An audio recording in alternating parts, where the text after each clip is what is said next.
Hello again, my name is Jason, and I'm going to be doing another book review today. I wanted to do this earlier. I started getting ready, and then I'd get interrupted, and then I'd start doing something else. Yeah, the whole thing.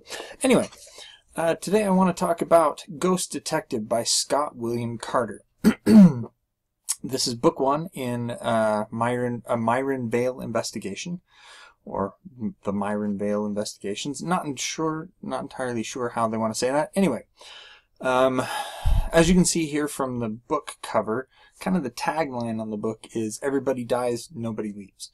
So Myron Vale is the protagonist in this book, and he is a detective. People call him the Ghost Detective, not alive people. Dead people call him the Ghost Detective. So, to start with, Myron has the ability to see ghosts. And I did go through the first book in the Grey Walker series, Grey Walker, in which we have a detective who can also see ghosts. There is quite a bit of difference between these two books. They both... It's kind of interesting, a lot of the similarities between the two. They're in the set in the Pacific Northwest. Grey Walker happens in Portland. Ghost Detective happens in Washington. Anyway, they both can see ghosts. One of the main differences between Grey Walker and Ghost Detective is that Myron Vale cannot tell the difference between the living and the dead.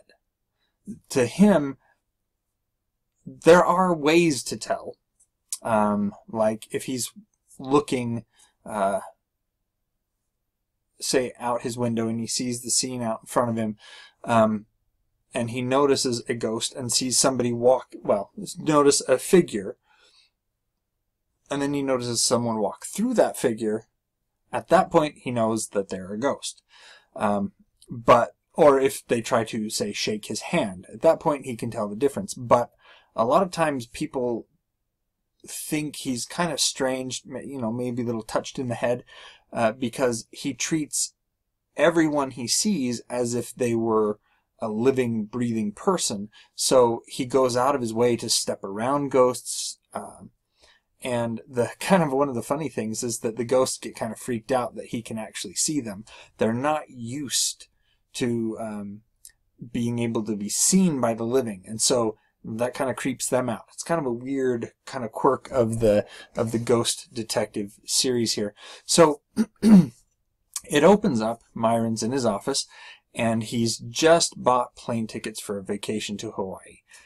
His wife has been trying to get him to take a vacation to Hawaii or take a vacation at all for a long time.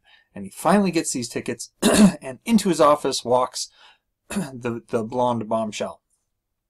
Now, if you are at all familiar with some of the tropes around detective noir stuff, you'll know that always means trouble, and in this case, it's no different. Karen Thorne is her name, and she walks into his office and wants to hire him. And she kind of tips her hat. That's not the wording that I'm looking for here. She kind of tips him off that she's dead.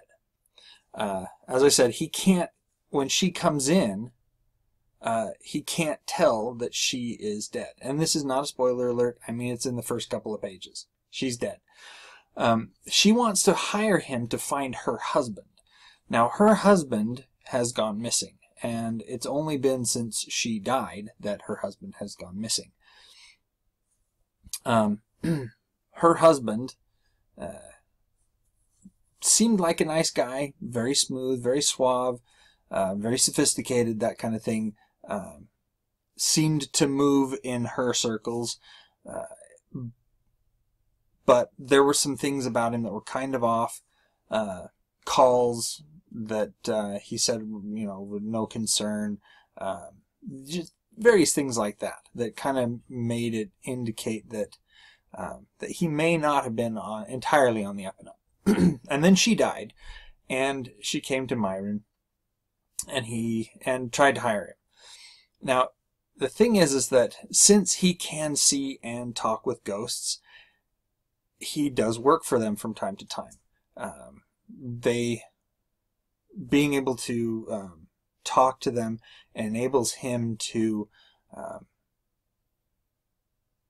find out things that the living don't know, that kind of thing.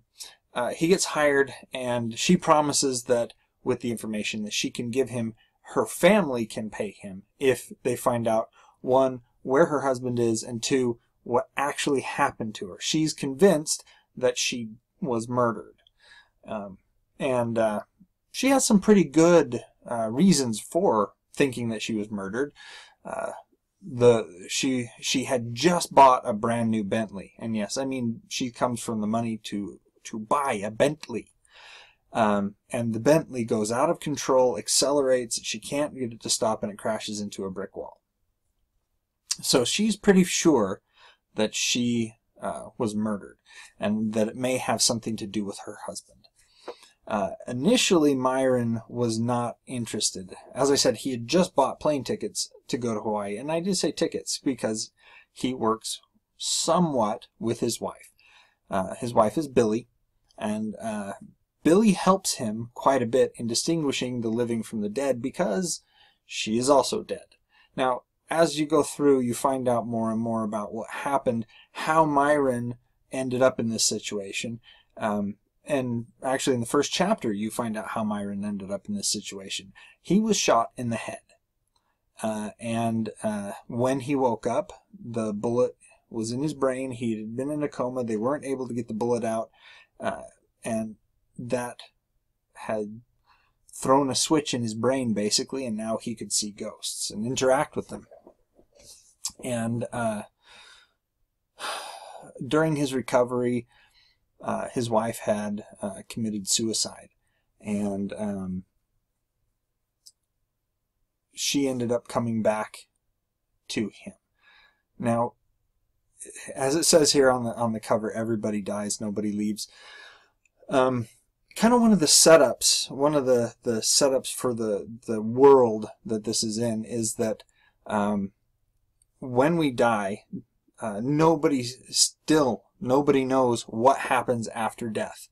And nobody knows if God is there. Nobody knows what, nobody knows further than everyone's still here. The ghosts are still here. We just can't see them. Now, personally, it makes it interesting for Myron to be in this world because he can see people that are still there that have passed on. And sometimes, like I said, sometimes he can tell just by looking at them the mode of dress that they're wearing. Sometimes they do still have the evidence of the trauma that killed them. And so he can tell, but a lot of times he can't. And the world is full of spirits because nobody's sure of what really goes on other than you die and your spirit remains here.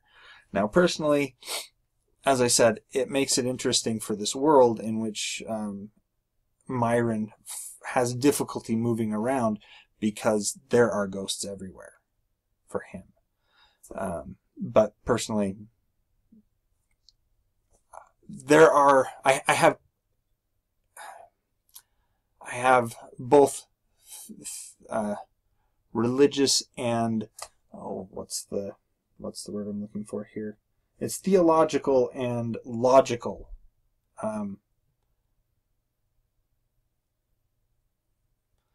questions concerning this. First off, I don't believe that when we die we just all stay here and there's the world populated by ghosts and we just can't see them. I'm not saying that I don't believe in spirits and things. I'm not saying that can't happen or whatever. But at the same time, there are things about this that for me don't gel logically. First of all, if there were ghosts everywhere, as Myron indicates, and as is indicated in the book, you would feel that there would be a lot more paranormal goings on. And as far as Myron can tell, he's the only one in the entire world who can interact with spirits. There are a few people, for instance, Karen Thorne's father is a sensitive. He can sometimes get impressions that, like, there's a spirit there. He doesn't really understand what the feeling is, and he can by no means interact with the world of ghosts, and it doesn't seem like anyone else can. It's just Myron that is in this situation.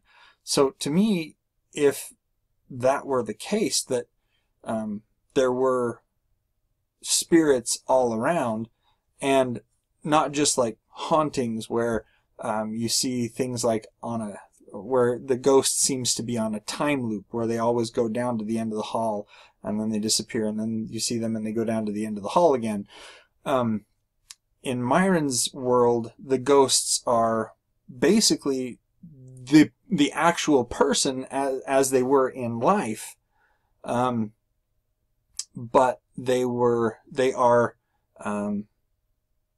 no longer corporeal, and so the world is filled with ghosts. All the people who have ever lived on the earth and who have ever died, their ghost is still there. And I don't know. For me, if I was in Myron's shoes, and as I said, the ghosts sometimes get on his nerves and things, I think I might try to find a place where there are no ghosts. Go out, live in the woods somewhere. You know, he says that there are no animal ghosts either. So either the animal ghosts are there, and the bullet in his brain only made it so that he can see people ghosts, which doesn't necessarily make sense, because you'd think that the spirit of the animal was made of the same substance as the human spirits, and so why wouldn't he see the animal spirits? Are the animal spirits even there, or do the animals get to go to heaven and the humans have to relate to stay on Earth? Now, don't get me wrong, I very much enjoyed this book. As I said, there's almost no book that I've ever read that I read it through and I'm like, this book is perfect. There's always something in a book that makes it so that it's not quite perfect. But that doesn't mean that it's a bad book or that it's poorly written. Although some books are bad and some books are poorly written. I read a book called Escape to White Mountain, I believe it was. Hated that book. It was awful. But that's for another time. Ghost Detective, I really liked it. That said, I do have some problems with it. Myron was interesting, the way that he interacted with the ghosts, the way that he tried to do things to figure out whether the person across from him was living or dead, so that he could interact in an appropriate way. There were also, not only does this go through and detail how Myron investigates this business of Karen Thorne's death, but it also goes through his life as he's recovering from the gunshot wound that gave him this ability to see ghosts. It alternates between chapters. So the first chapter is about Karen and about her attempt to get him to investigate her case. And the reason that he does decide to investigate her case is very interesting. It's a very good hook to pull the detective in. And then the next chapter, you get to see a flashback of how Myron ended up in this situation. And you find out that he was a police officer and he was on he was shot in the line of duty. Anyway, that being said, this was a good book. I very much enjoyed it. But again, there were a couple things that, not quite the best. And so if you have questions or comments, let me know. If you are interested in this book or in any of the books that follow it, great. I'm hoping that that this goes out and gets some people interested in reading Ghost Detective. It was a good read. So as always, like and subscribe, comment down below, and until then, enjoy what you're reading.